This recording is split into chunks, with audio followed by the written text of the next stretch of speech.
I'm just going to be committed. And then I'm going to take a bunch of action, and that's going to look like leadership.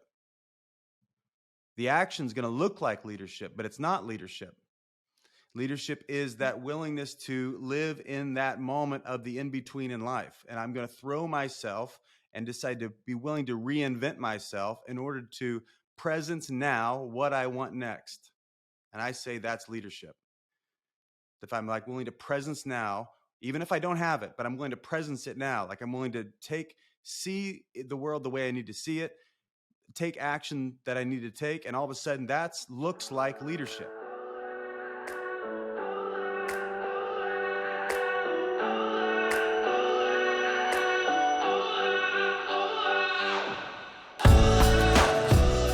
You know the one secret that every single exceptional leader understands and lives by.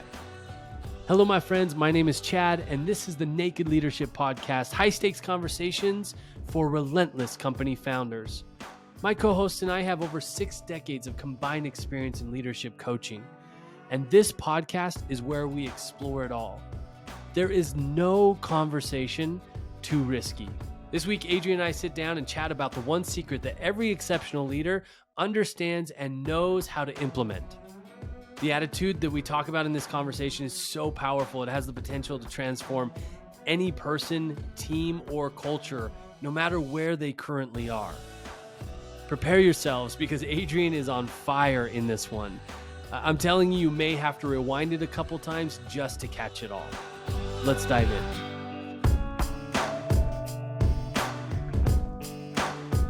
Adrian, my brother, how are you, man? Hey, I'm great. Good to be here. It's great to be with you. Want to mention the absence of Dan once again. We're missing him, loving him. He's taking care of his family. Yep. They've got a lot going on. And anyway, just don't want to brush past this intro without mentioning him. Yeah, he'd love to be here. And this is so, this is really the core of kind of our legacy, and Dan's legacy is really helping as many people as possible. And the podcast is one of the channels in which we can, reach more people and be a resource to them. So he hates to miss it, but he's looking forward to being back with you all. Yeah. Yep. And we're getting there. Yeah, I can't wait to have him back. So let's dive in. The title of this conversation is The Secret to Being an Exceptional Leader. And the reason I wanted to dive into this topic here at the podcast is because we also have a YouTube channel. I don't know that we've mentioned the YouTube channel much on the podcast. It is called Naked Leadership, the same as the podcast. And you go check it out. But this is the video that has become most popular on our channel.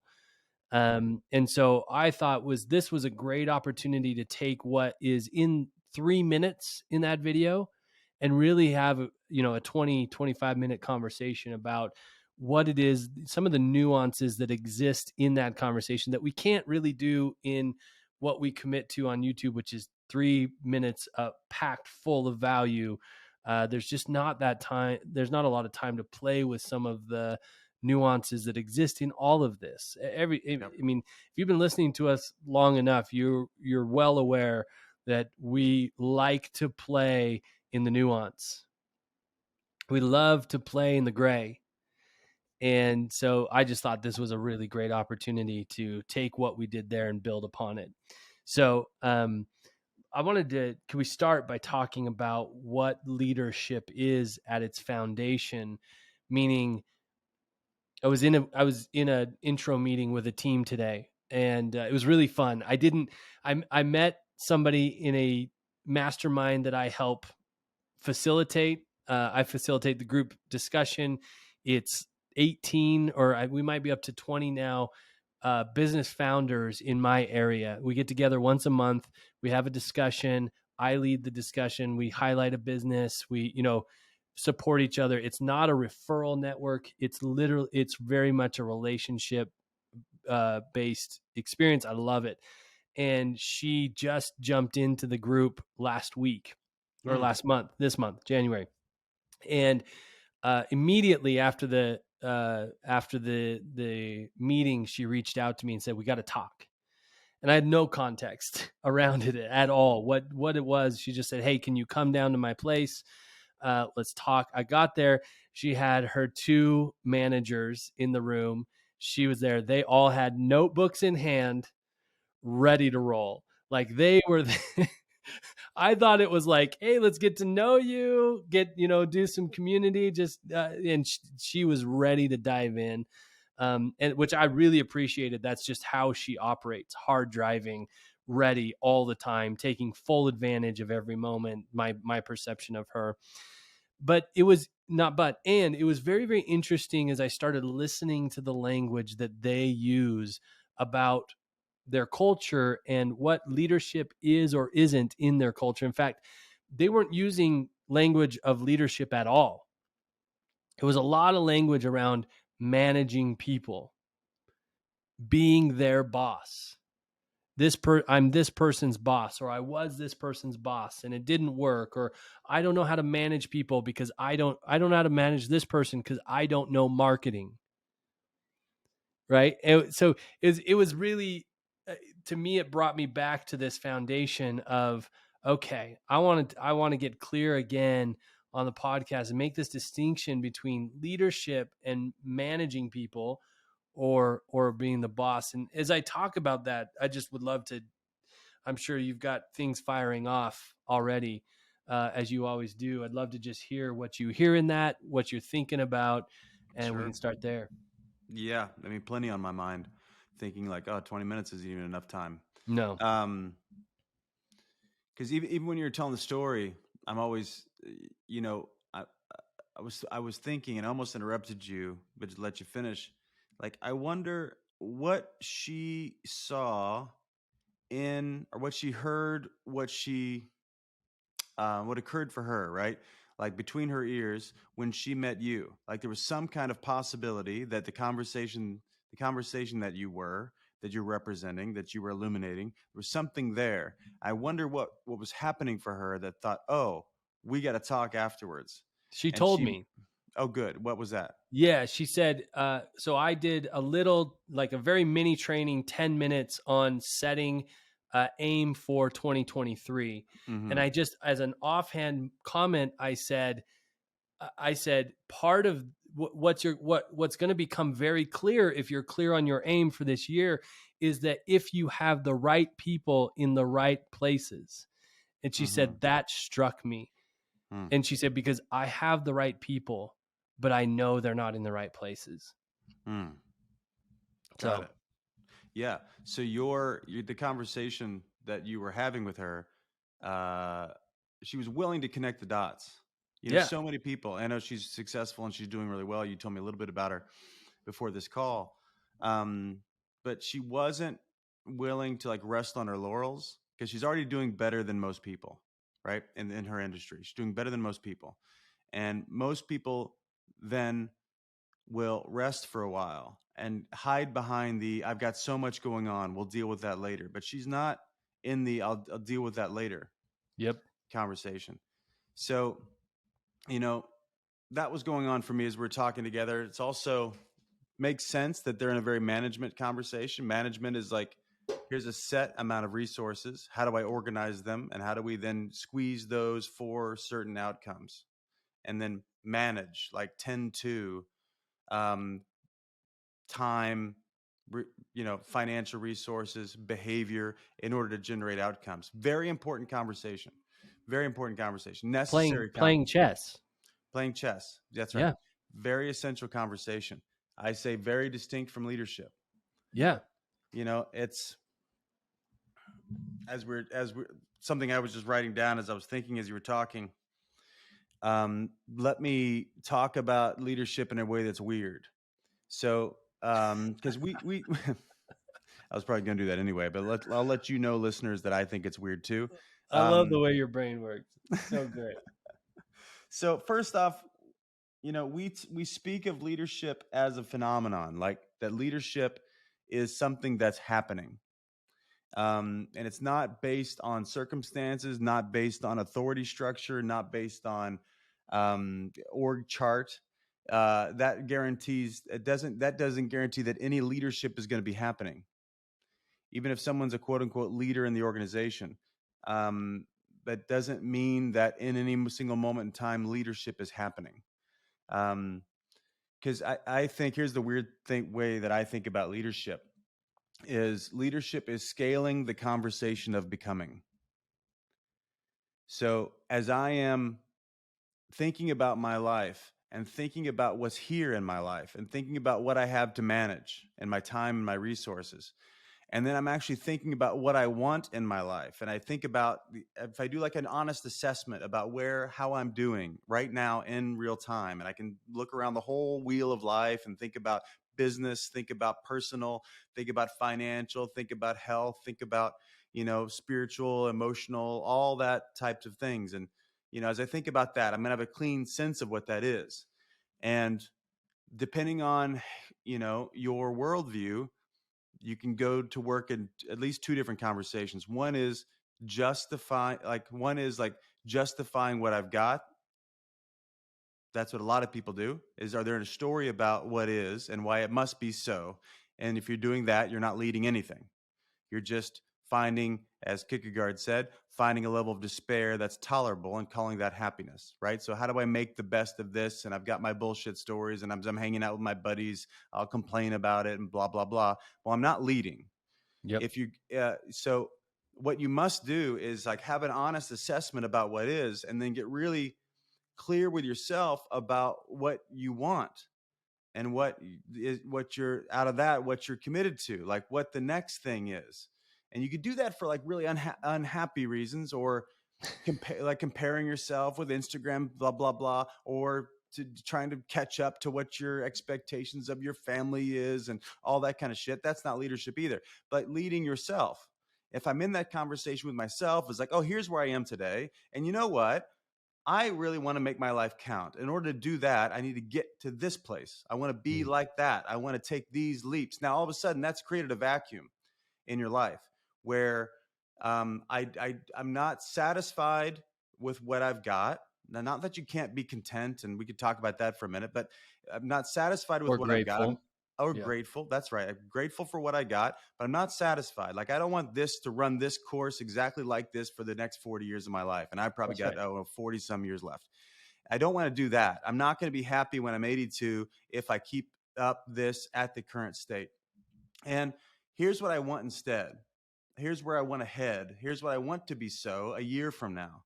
That's going to create a vacuum. Now, in that vacuum is the possibility of leadership. Like that I'm going to take on a whole new way of approaching things to get that than the way I'm approaching it now. Now, people are going to say that, no, well, what you've got now is like based on blah, blah, blah circumstances. I say, no, I've got, even in the areas in which I'm dissatisfied, that's exactly the way I want it. Mm-hmm. And why do I know that? Because I'm a pretty active guy. And if there's anything I don't want in my life, it's gone for the most part. And I think it's really dangerously amazing to believe that. If I take ownership that whatever I have in my life, even all the complaints I have in my life, I actually want it to be that way. That's a counterintuitive thought. Most people won't. Most people will just complain about it or point to someone else or point to my own history and see that as the source of what I have. No, my choice, my choices. And my choice can be not to make choices. Like the things that I've avoided maybe have generated fruit in my life, like the avoidances in my life or the denial in my life have got me to what. Now, if I actually stand like that I've got everything I want right now and I need to up my own game and decide that I want some new things and decide that that's possible, then it generates that possibility of leadership. And then I'm going to do whatever it takes to generate that next, whatever it is. Mm-hmm. If it's in fitness, if it's financial, if it's my own energy level, my own invigoration, my own intellect, what I want to learn, I'm just going to decide to do whatever it takes. Now, what's it going to take? Who knows what it's going to take? Yeah. It's a commitment. It doesn't, yeah. That's right. I'm just going to be committed. And then I'm going to take a bunch of action, and that's going to look like leadership. The action is going to look like leadership, but it's not leadership. Leadership is that willingness to live in that moment of the in-between in life. And I'm going to throw myself and decide to be willing to reinvent myself in order to presence now what I want next. And I say that's leadership. if I'm like willing to presence now, even if I don't have it, but I'm willing to presence it now, like I'm willing to see the world the way I need to see it, take action that I need to take, and all of a sudden that's looks like leadership.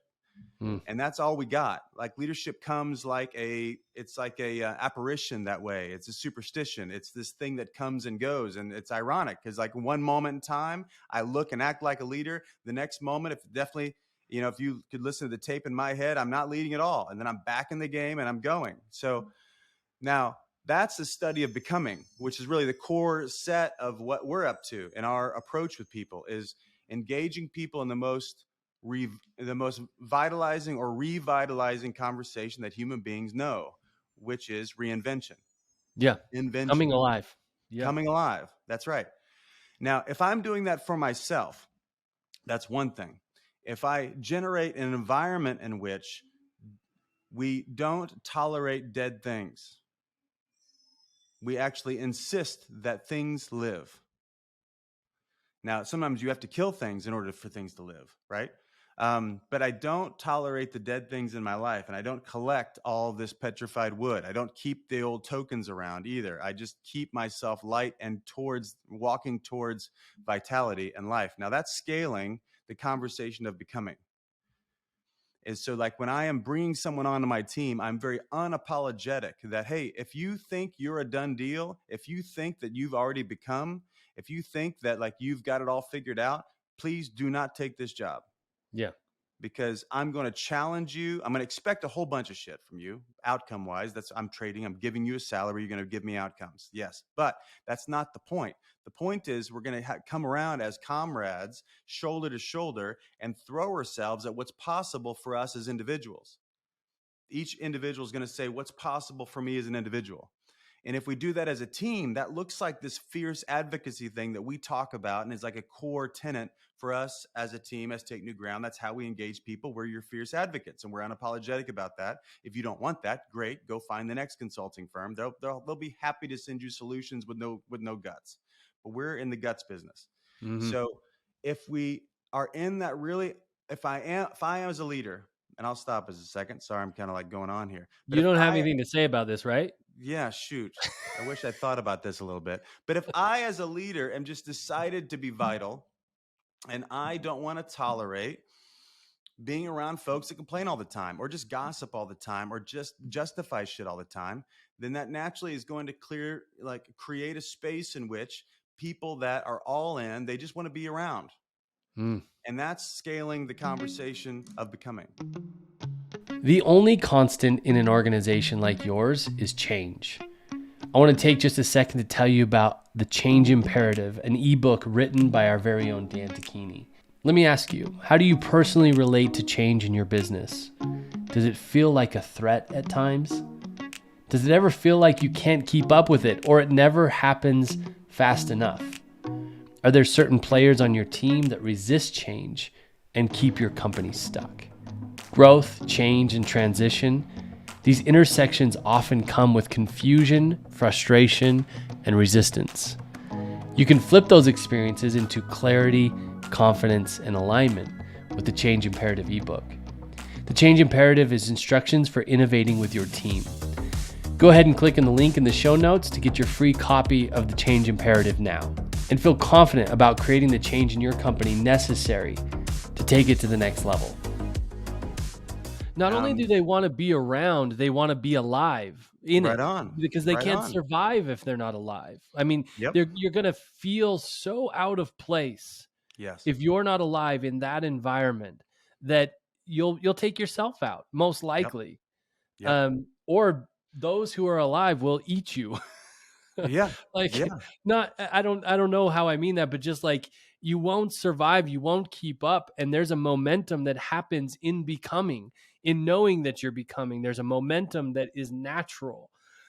All of this idea about motivation, all of this idea about inspiration. Okay, fine. Go find your motivation, go find your inspiration. But what actually happens is it's internal. It's an internal chemistry that happens when you're becoming, and you know that. Right on.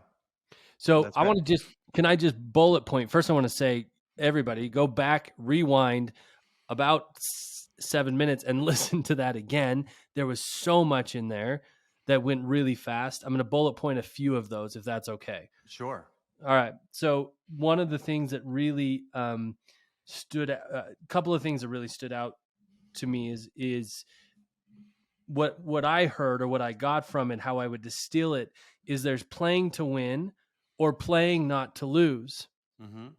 And the really tricky thing about playing not to lose is that you can actually still win when you're playing not to lose. Like Right. on the scoreboard, you can win. The scoreboard can show a higher score even when you're playing not to lose. The reason I say that that's not advantageous, that's not helpful, is because how many people, those of you listening, how many people do you know that have achieved their goals or their ambitions or been successful, quote unquote? You can't see me good, but I'm doing quotations. How many do you know that have done that and are still miserable? We talk to them every fucking day. Yeah. Yep. Right. So that's what winning when you're playing to lose looks like, I think. Mm.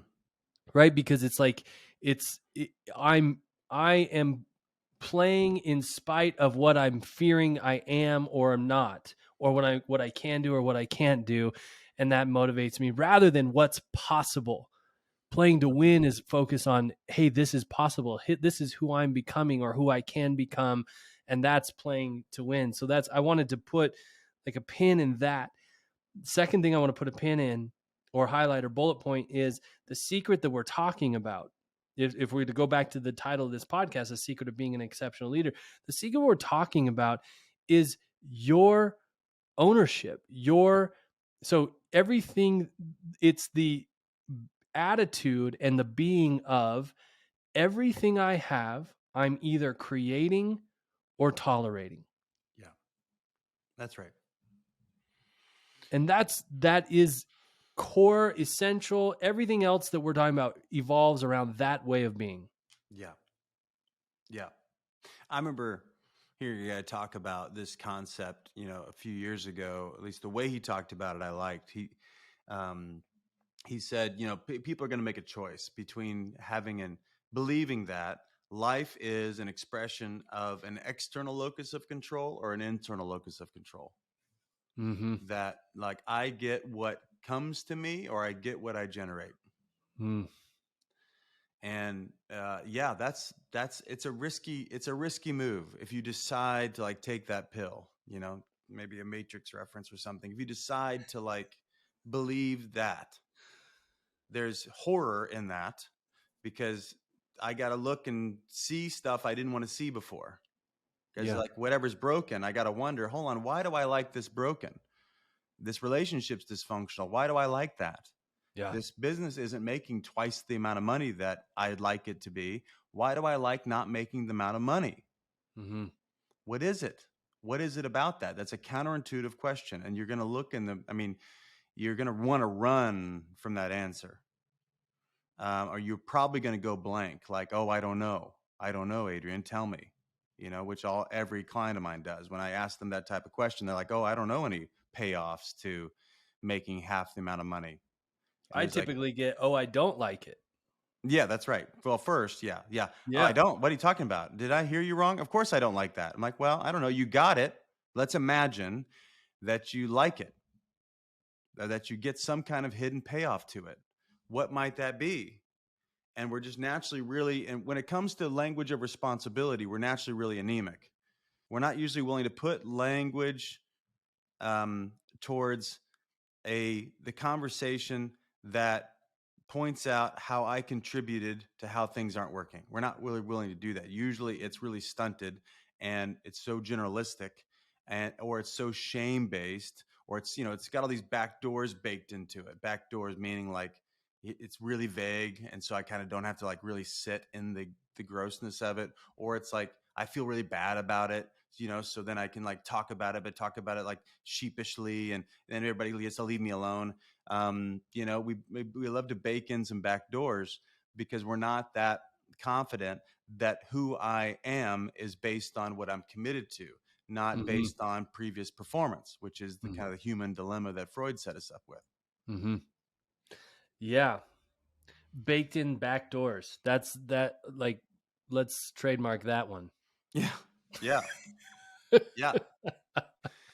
Yeah. So, So, so the question I want to leave people with in this conversation, there's so much more, obviously, but the idea, the question, the meditation that I want to encourage people to think about is where currently in their relationship with themselves, with their leaders, with the people that work for them, with their families, with their spouses, where are you? Where have you been unwilling to come to terms with what you have is what you want, either by creation or toleration? mm-hmm. And then after you like recognize those points, what part of it are you willing to own? Mm-hmm. And that I believe is how we become an exceptional leader. Yeah. And I'm going to apply this point of becoming to an exceptional leader. It's not an arrival point. PS. Yeah. Yep. And the moment it becomes an arrival point, you're no longer an exceptional leader. Right. Yep. Yeah. That just becomes more of the same, Yeah. you know? I mean, what hits me, and I've got a handful of caveats in my head as you're saying that, and as I'm about to say what I'm going to say, uh, you know, part of the purpose of this is that one of my convictions, and this is what I've seen over, coaching top tier folks for the past 12 years, is that the a component of exceptional leadership, like the experience of leadership, is when somebody is really willing to get honest. Like as if I get real about what is. There's something about. I mean, we're all dying to like feel more confident, to be more courageous, to like, like kind of Yeah. feel like we're comfortable in our own skin. But the reason why we don't feel comfortable in our own skin for most folks is because we feel like a fraud.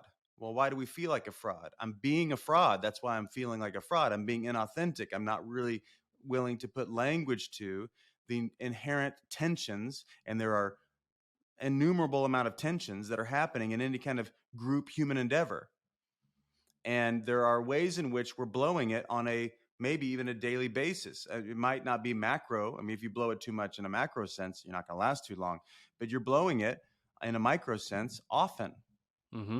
And the denial of that is actually the way that we decide to be really uncomfortable in our own skin, because we don't think that we don't believe in ourselves that we can handle it if we like fail in public, quote unquote fail, instead of like missing it. Oh, like I'm gonna miss it. Like so many times throughout the day, I'm gonna miss it. I don't show up really wholeheartedly for the meeting. There's things I needed to say and I didn't say. There's insecurities that I hid behind. There are tough conversations that I wasn't willing to go explore for fear out of not looking good, or fear out of like hurting somebody's feelings or whatever. I held myself back.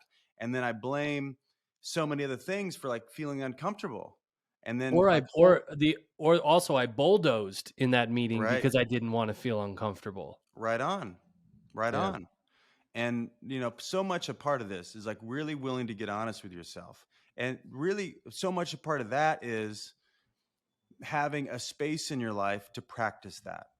Hmm. And that's why a part of, I think, the secret sauce of coaching is that these leaders that we get to work with decide that on a very regular basis, I'm crafting an hour in my week in order to kind of check in on how I'm really doing, instead of just acting like a tool and just like doing the work. I'm Mm-hmm. really going to check in on how am I really doing here? Where am I being inauthentic? What lies am I telling myself? Where am I being a coward? Like where am I acting like I know something and I don't know something? Or where am I faking like I don't know something and I actually do? Mm-hmm. It's like that, all those self inquiry. It's hard to get honest answers in self inquiry Mm. as a practice, Yeah. especially if you're not used to doing it in a way that works. Yeah. Most people that we work with, self inquiry is really harsh, Yeah. right? It's like there's a the inner critic, and you're hard on yourself so much. But that type of self criticism generates even more avoidance. Yeah. Well, it's not even inquiry. A lot of times it's you've already decided how wrong, bad, or broken you are. Right on. Right. So Yep. that's not inquiry. That's a decision. That's a static evaluation or a Right. judgment of that. So, all right, this is thick. This is great. I love it. Thank you. Yeah. This is fun. Anything else you want to mention? Oh, a whole bunch more. I know. I don't know. Let me see if there's anything else I want to mention about this. Um, any kind of final thoughts? If you're not thinking about, if you don't have an active process for doing this in your life, my encouragement to you as we're in this like new year is to first off cut yourself some slack, because life's busy, things are complicated. If you're taking on some ambition, you're probably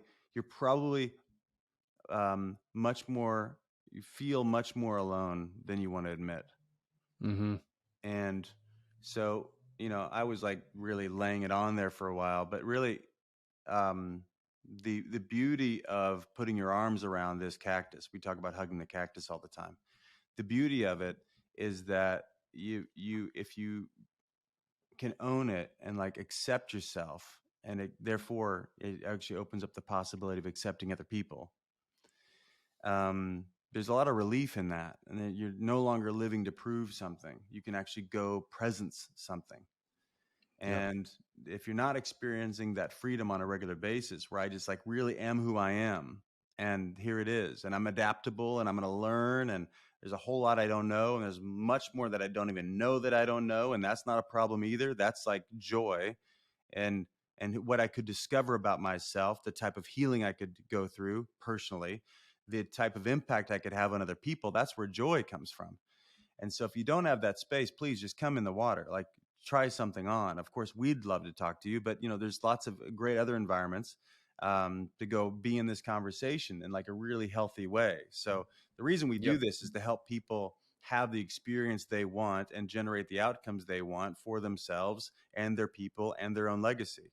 So I That's just want right. to put a big invitation at the end where it's like, first off, this is really hard work, and hard in the sense that we naturally want to avoid it, but like staring into this, and having some grace for yourself, and getting some tools around you, and getting a fresh conversation about your own personal development is one of the best decisions you can make this year. And my invitation to anybody is like to make that call, and if we could serve you in that way, wonderful.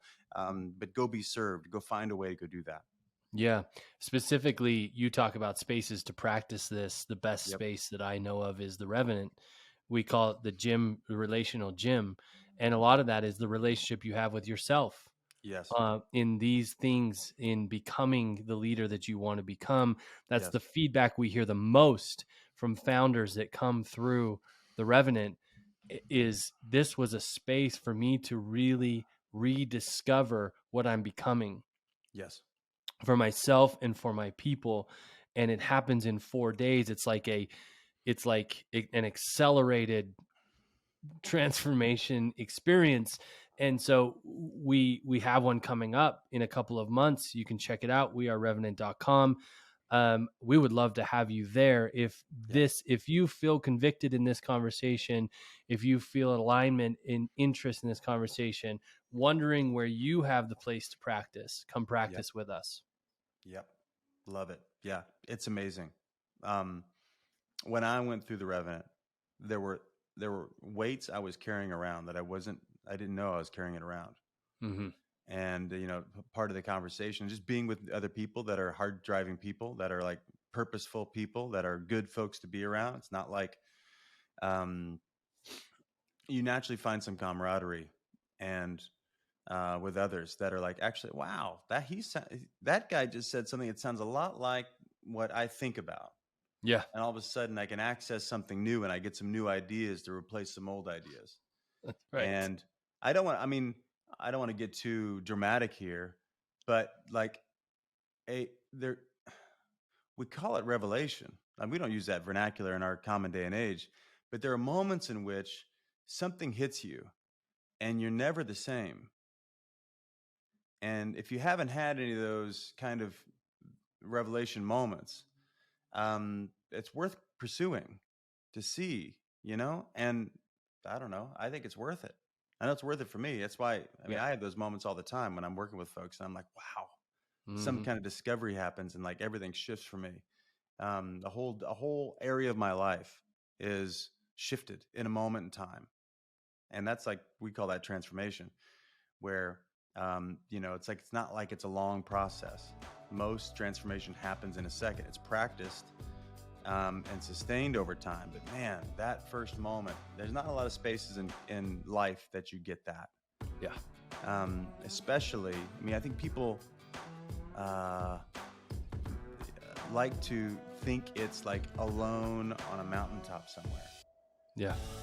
And that's not where life is lived. So it's good to learn how to have this level of personal insight in the context of community. Yeah. So Revenant's a great invitation for that. Yep. Join us. Come practice with us. Thanks, brother. Love you, man. Love you. Bye. Well, my friends, thank you so much for joining us for another episode of the Naked Leadership Podcast.